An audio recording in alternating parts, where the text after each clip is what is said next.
Hello everyone, this is Professor Sanansari and today we are going to discuss about Introduction to Microeconomics and its meaning, definition and features and scope. So in this video, definitely we will learn all these things one by one. So let's start with the introduction part of microeconomics. First of all, we have to just, because it is very new for us, because it is 11th portion also, but due to some pandemic we can say that we didn't learn anything about economics, microeconomics and macroeconomics. So it is our basic concepts which we need to be very clear with all these things. So let's start with this topic. So first we will discuss about the introduction part of microeconomics. So first of all I can say micro economics and macro economics both the term आप लोगों ने सुने होंगे. सो ये जो term है it is the main branches of modern economics. As you can see on my screen, micro economics and the macro economics are the two main branches of modern economics.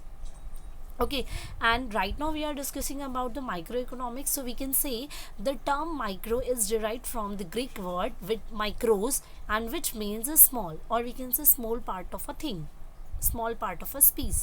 ठीक है. So ये होता है. तो यहाँ पर जो ये जो दोनों भी टर्म्स हैं लाइक माइक्रो एंड मैक्रो, जो दोनों भी टर्म्स हैं अगर हम देखेंगे तो the terms were coined bye Norwegian economics Ragnar Frisch of Oslo University in 1933. Okay, so it was just an introduction part. You need to be just remember that the micro, it is a Greek word which is derived from the Greek word micros, which means a small. Okay, so you can add only a one paragraph also in your introduction part, but for objective purpose you need to be remember that university name also and the year, that is 1933, and the economist name also, that was very important. Okay, so we have now second meaning wala point. So just start some meaning wala point here. See, as you can see on my screen, meaning क्या होता है. So micro economics का meaning होता है कोई भी small part of a thing. ठीक है. सो माइक्रो इकोनॉमिक क्या डील करता है, किसी भी, जैसे कि अगर मैं नेशनल इकोनॉमी के बारे में बात करूँ so it is not a part of micro economic, लेकिन मैं नेशनल इकोनॉमी के किसी स्मॉल पार्ट के बारे में बात करूँ जैसे कि income of a individual person, so it will become a part of micro economics. ठीक है.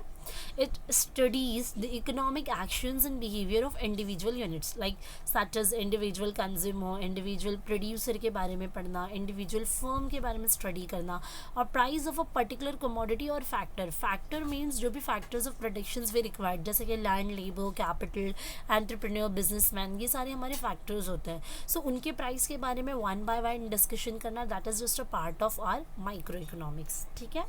सो ये था हमारा मीनिंग वाला part. Let's begin with the definition.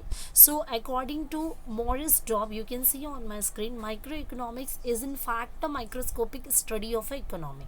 ठीक है. Microscopic study, it means we are doing study our economy with the help of microscope. Okay, according to Morris Dobb. ठीक है. So this is the definition part of our topic. So let's begin with the scope of micro economics. ठीक है. First आप देख सकते हो जैसे कि माइक्रो इकोनॉमिक में मैंने फर्स्ट पॉइंट लिखा है, that is theory of product pricing. Product का जो होता है ना, प्रोडक्ट जो हमारे होते हैं, सो उसका प्राइसिंग करना it can be possible because of study of the micro economic. Because हमको पता है कि प्रोडक्ट का प्राइस हम किस तरीके से सेट करते हैं on the basis of market demand and supply. उस बेस पे वी कैन ईजिली सेट और determine our product price. So market के इंडिविजुअल प्रोडक्ट का डिमांड और इंडिविजुअल प्रोडक्ट के सप्लाई के बारे में जब हम स्टडी करते हैं तो हम इस तरीके से प्रोडक्ट का प्राइसिंग कर पाते हैं. सो ये स्कोप है, ये चांसेस होते हैं, ये सारी चीज़ें हमारे लिए बहुत ही ईजी हो जाती है with the study of micro economics. Then we have theory of factor pricing. See, अगर मैं पूरा ओवरऑल इकोनॉमी के बारे में नहीं बात करते हुए, अगर मैं मेरे जो फैक्टर्स है जैसे जो मुझे रिक्वायर्ड होते हैं जैसे कि लैंड, लेबर, कैपिटल, अगर मुझे कोई बिजनेस सेटअप करना है, so first of all so I need a land for the factory setup, for the industry setup, for my office setup. So land will be my first priority and factor. So उनका pricing करना, अब land लिया है मैंने, सो I have to पे the rent for it. सो वो pricing करना it can be possible because of study of the micro economics. ठीक है। एज इट इज़ लैंड के अलावा अगर मैंने लैंड लिया, लैंड के बाद क्या आता है, लेबर, मैंने फैक्ट्री सेटअप किया, बट वहाँ पे काम करने के लिए सारा काम I can't do, I need to hire some employees and labours. अगर लेबर मेरे फैक्ट्री में आके काम कर रहे हो, so I have to pay for it, it means I have to pay wages to them. So फिर से यहाँ पे आ गया फैक्टर का प्राइसिंग करना, मतलब जो भी फैक्टर्स आप यूज़ कर रहे हो you need to pay for it, ठीक है। सो उसका स्टडी करना पॉसिबल हो पाता है just because of micro economic. Then we have theory of economic welfare. सी फैक्टर्स में आपको याद रखना है land, labour, capital and entrepreneurship which we can say business, ठीक है। Then we have third scope that is theory of economic welfare. Economic welfare का theory मतलब it is totally based on our production, consumption and economic efficiency, ठीक है। आप production कितना कर रहे हो, क्योंकि कैसा होता है प्रोडक्शन आपका इस तरीके से होना चाहिए ताकि आप लोगों की जो विश है उसको फुलफिल कर सको, क्योंकि सेम टाइम पे आप अगर सप्लाई कर रहे हो, प्रोडक्शन है तो ही यू कैन डू सप्लाई। अगर सप्लाई कर रहे हो इट मीन्स यहाँ पे कस्टमर की जो डिमांड्स है वो मीटअप हो रही है, मतलब कस्टमर्स की डिमांड क्या हो रही है, फुलफिल हो रही है। सो ये सारी इकोनॉमिक वेलफेयर एफिशिएंसीज होनी चाहिए और ये सारी चीज़ें पॉसिबल हो पाती है because of the study of micro economic. So ये रहा हमारा स्कोप। चलिए आगे बढ़ते हैं, that is our last topic of micro economics, that is features. Importance भी होते हैं बट काफ़ी सारे कॉलेजेस ने इसे ओमिट किया है, स्किप किया है, that is why I am not going to make video on that topic. If you people want the videos on importance of micro economics also, so you can make a comment on my YouTube channel, okay? So now we have some features. So features पढ़ लेते हैं हम। Study of individual units, as we have already discussed it in the introduction, meaning and definition part, that microeconomic is nothing but to do study of an individual unit, individual part of the thing, individual part of a piece, ठीक है। यहाँ पर हम किसी भी एक individual चीज़ के बारे में बात करते हैं, जैसे इंडिविजुअल इनकम, इंडिविजुअल एक्सपेंसेस, ठीक है। यहाँ पे आप ये देख सकते हो, okay now. So study of individual units, यानी कि हम यहाँ बोल सकते हैं इंडिविजुअल कंज्यूमर का बिहेवियर, जैसे कि individual consumer, individual producer, individual firm के बारे में स्टडी करना, और price of a particular commodity और फैक्टर जो मैंने ऑलरेडी मीनिंग में आपको बताया। Then we have a second point that is price theory. Yes, actually the micro economic is a price theory, क्योंकि यहाँ पे micro economic deals with the determination of price of goods and services और as well as the factor of production also, hence it is known as price theory. क्योंकि यहाँ पर हम क्या करते हैं, प्राइस के बारे में देखते हैं, कोई भी एक गुड्स एंड सर्विसेज है तो उसका नॉर्मल क्या है, इंडिविजुअल लेवल पे प्राइस क्या जाता है, और साथ साथ फैक्टर्स का भी देखते हैं।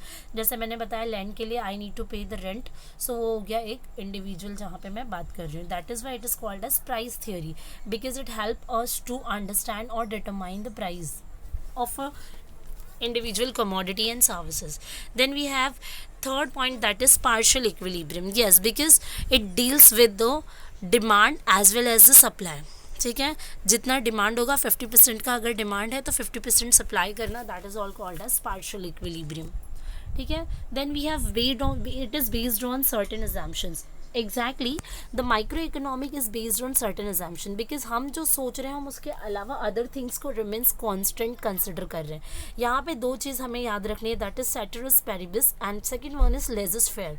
सेटरस पेरिबिस का मतलब क्या होता है, अदर थिंग्स रिमेन्स सेम और कॉन्स्टेंट, ठीक है। मतलब यहाँ पर अगर मैं समझूँ इंडिविजुअल इनकम के बारे में स्टडी कर रही हूँ, बट मैं ये नहीं देख रही हूँ कि एम्प्लॉयमेंट लेवल कितना है, कितने लोग एम्प्लॉयड है, कितने अनएम्प्लॉयड है, इनकम कितनी है। अगर यहाँ पे ये फैक्टर को मुझे इतना पे करना होता है तो अदर फैक्टर्स भी है जो रिस्पॉन्सिबल हो सकते हैं, जिसकी वजह से चेंजेस हो सकती है मेरे स्टडी करने में। लेकिन यहाँ पर हम एक चीज़ पे अगर फोकस कर रहे हैं, इंडिविजुअल चीज़ पे, तो अदर थिंग्स को वी आर कंसिडरिंग कॉन्स्टेंट और सेम। सो ये क्या एग्जम्पशन है, हाँ, वी आर एज्यूमिंग, ठीक है। Then we have laissez faire, it means no government control, ठीक है। यहाँ पे हम लोग गवर्नमेंट का कंट्रोल नहीं दे रहे, लेकिन यहाँ पे अगर कोई इनकम अर्न कर रहा है, so by the way if I am earning the income, so I have to pay for the tax to the government, so here we have government intervention also. But यहाँ पर क्या माना जा रहा है, माइक्रो इकोनॉमिक थ्योरी में हम मानते हैं कि नो गवर्नमेंट कंट्रोल है, लेजिस फेयर हम कंसिडर करते हैं, ठीक है। So that is why it is called as this theory is based on certain assumptions. Then we have slicing method. What do you mean by the word slice? Slice का मतलब होता है टुकड़े, पार्ट, हिस्से। So it is a slicing method, because हम part का study करते हैं, पूरा होल स्टडी नहीं करते, individual unit, why I'm saying again and again unit, because unit just a part of the thing, that is why it is also called as a slicing method. Then we have use of marginalism principle.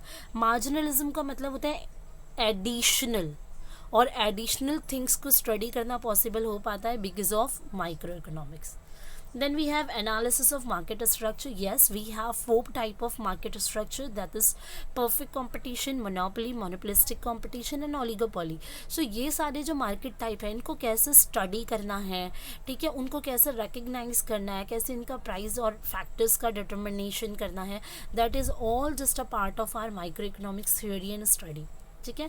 If you want to learn about the market structure and four type of markets, so you can make a comment on my YouTube channel. I'll definitely make sure to make a video on this. Then we have limited scope, that is our last point. Yes, because we are doing a study about individual things and units and part of our economy, that is why it is having a limited scope. ठीक है. So we have completed introduction, meaning, definition, scope and features, total 5 pointers in this video, and it is just for 10 minutes video. If you have any doubt and difficulties, so please make a comment on my YouTube channel, and if you are agree with all these things and you can understand all the pointers easily, so make comment and keep supporting me. That is all enough for today. Bye bye, have a nice day, take care.